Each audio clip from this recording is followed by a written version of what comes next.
सभासद से लेकर के चेयरमैन से लेकर के विधायक से लेकर के सांसद से लेकर के अगर सब ने लूटा है तो उनकी गलती नहीं है, वो हमारी मानसिकता खराब है कि क्या मतलब है। वो कुछ नहीं भी कर रहा है तभी हम लोग कुछ बोलने नहीं जाएंगे, क्योंकि हम लोग वास्तव में स्वार्थी हैं। अरे गली लूट रहा है, द्वार लूट रहा है, अरे हमको नहीं ना लूट रहा है। ना बस स्टैंड है, ना अच्छा एक हॉस्पिटल है, ना एक ट्रामा सेंटर है, मतलब कुछ भी नहीं है। जर्जर स्थिति में हमारा नगर पालिका है। वाह, हम लोग को क्या मतलब है। सबसे पहले मैं आपको ये बता देना चाहता हूँ कि आज का हमारा वीडियो बहुत लंबा होने वाला है। लंबा का मतलब इतना लंबा ये वीडियो होने वाला है कि 2022 से लेकर के 5 अप्रैल 2025 तक का ये वीडियो हो सकता है। आप समझ सकते हैं कि ये वीडियो कितना लंबा होने वाला है। और इम्पोर्टेंट तो ये आपके और हमारे और इस शहर के भविष्य के बारे से जुड़ा हुआ है।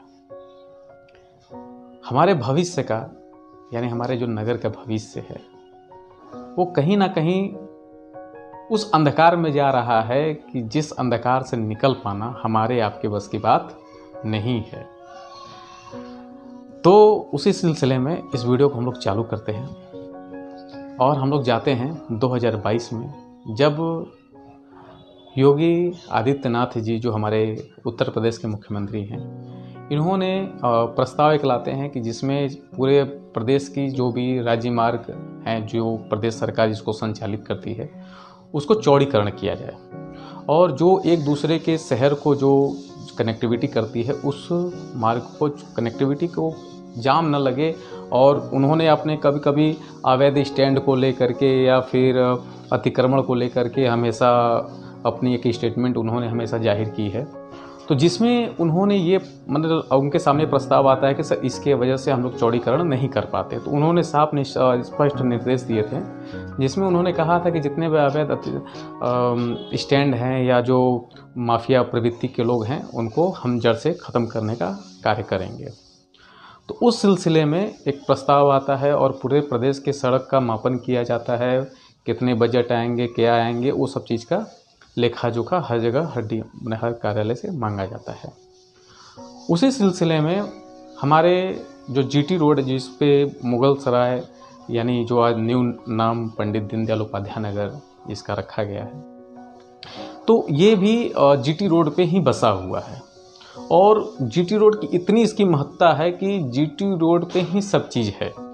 यानी अगर एक रिहायशी इलाके, यानी आप कैलाशपुरी में भी रहते हैं, तो आपको बहुत से ऐसे मार्केट होंगे कि जो आपको करने के लिए जीटी रोड पे ही आना होता होगा, उसके अलावा आपके पास कोई मार्ग नहीं है। मतलब ये मुगल सराय के लिए बहुत इम्पोर्टेंट क्षेत्र है। तो कहने का मतलब है कि पूरा हमारा मुगल सराय ही जीटी रोड पे बसा हुआ है। देखा जाए तो बहुत समृद्ध और छोटे से इलाके में बहुत खूबसूरत है, लेकिन इसका दुष्परिणाम भी है। दुष्परिणाम क्या है कि यहाँ के लोग बहुत स्वार्थी टाइप के होते हैं। स्वार्थी का मतलब कि बस उनको ये चीज़ होता है कि नहीं, हमको खुद से मतलब है, हमको दूसरों से मतलब नहीं है। उसमें क्या होता है कि उसी क्रम में कुछ स्वार्थी लोग जनता के हित के लिए घर से बाहर निकल जाते हैं और चुनाव के समय सबको आवाज़ देते हैं कि हम आपके लिए करेंगे, वो करेंगे, हम फलाने करेंगे, ढिकाने करेंगे, लेकिन होता जाता कुछ नहीं है। और हम लोग को भी मतलब नहीं, क्योंकि हम लोग स्वार्थी हैं ना। वो कुछ नहीं भी कर रहा है तभी हम लोग कुछ बोलने नहीं जाएंगे, क्योंकि हम लोग वास्तव में स्वार्थी हैं। क्यों बोलेंगे भाई, क्या मतलब है उससे। अरे लूट रहा है, लूटने दो। अरे गली लूट रहा है, द्वार लूट रहा है, अरे हमको नहीं ना लूट रहा है, लूटने दो, उसका है, वो लूटे, हमको क्या मतलब है। अरे हमारा गली जाम हो जाए, हमारे रास्ता जाम हो जाए, हमको से नहीं फर्क पड़ता। हम लोग बहुत मतलबी लोग हैं, हम लोग को नहीं मतलब है। अरे हमने ही उसको जिताया है, लूट रहा है, लूटने दो, हमको क्या मतलब है। हमने उसको नहीं जिताया है, लूट रहा है, लूटने दो, हमको क्या मतलब। इतने हम लोग मतलबी हैं। तो उसी सिलसिले में तो हम लोग को ये भी नहीं मतलब होता है कि क्या हो रहा है, क्या नहीं हो रहा है। ना कभी हम लोग पूछने जाते हैं, ना कभी हम लोग मांगने जाते हैं। जैसे चल रहा है वैसे हम लोग संतुष्ट रहते हैं।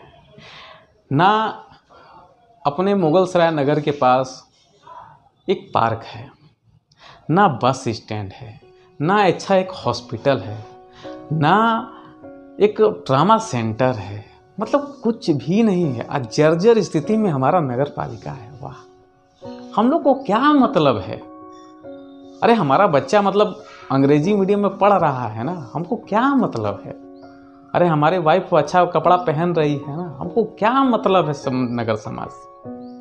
हमारा काम हो रहा है ना। हाँ, हमारी गाड़ी नहीं चोरी होनी चाहिए, हम पुलिस पे एकदम एक्शन पे खड़े रहेंगे।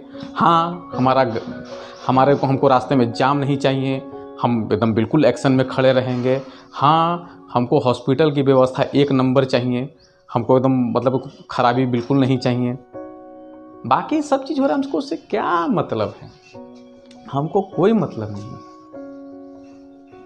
ये है हमारे दीनदयाल उपाध्याय नगर का सोच, और उसका ही देन है कि आज पूरे 25 वार्ड, सुन लीजिए बहुत इंपॉर्टेंट बात, आज मुगल सराय के पास 25 वार्ड है। 25 वार्डों में से अगर लोगों की गिनती की जाए तो लाखों से कम नहीं होंगे। और जब नगर के विकास की बात आती है तो वही मात्र 5-6 लोग ही घर से निकल के आते हैं। क्या उनका ही बस दायित्व तो है? आप लोग को बस क्या मतलब है? अरे हम ठीक है ना, धन्य है। तो मैं नाम नहीं लेना चाहता, लेकिन मैं ये बात जरूर कहूँगा कि अगर हमारे दीनदयाल उपाध्याय नगर को सभासद से लेकर के चेयरमैन से लेकर के विधायक से लेकर के सांसद से लेकर के अगर सब ने लूटा है तो उनकी गलती नहीं है, वो हमारे मानसिकता खराब है कि क्या मतलब है। एक वो व्यक्ति हमारे समाज को लूट जाता है जिसको हम लोग वोट देते हैं, एक उत्सव मनाते हैं,